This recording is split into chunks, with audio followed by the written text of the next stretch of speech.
स्वदेशी न्यूज 24 सामान्य जनतेचा आवाज।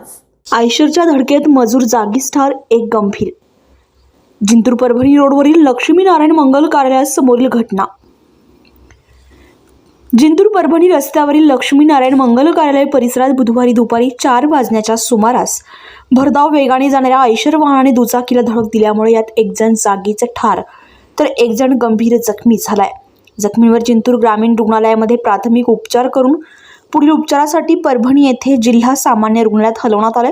दरम्यान अपघात घडताच घटनास्थळी आणि रुग्णालयामध्ये नातेवाईक आणि नागरिकांची एकच गर्दी झाली होती। दरम्यान ठार झालेला व्यक्ती साहित्य वाटपाच्या कार्यक्रमास आला होता।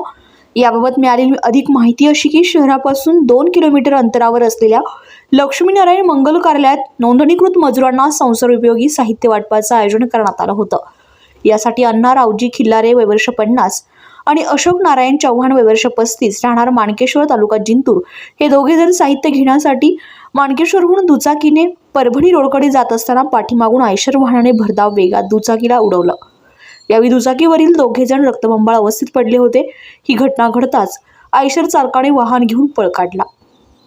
यावेळी नागरिकांनी दोन्ही गंभीर जखमींना तात्काळ ग्रामीण रुग्णालयामध्ये उपचारासाठी दाखल केले असता डॉक्टरांनी तपासून अण्णा रावजी खिलारे यांस मृत घोषित केले, तर अशोक नारायण चव्हाण यांच्या हाताला आणि डोक्याला गंभीर मार असल्यामुळे प्रकृती चिंताजनक झाली होती, म्हणून त्यांना प्रथम उपचार करून पुढील उपचारासाठी जिल्हा सामान्य रुग्णालयात उपचारासाठी हलवण्यात आले।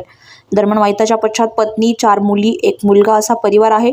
अपघाताची माहिती मिळताच घटनास्थळी आणि रुग्णालयामध्ये नातेवाईक आणि नागरिकांनी एकच गर्दी केली होती।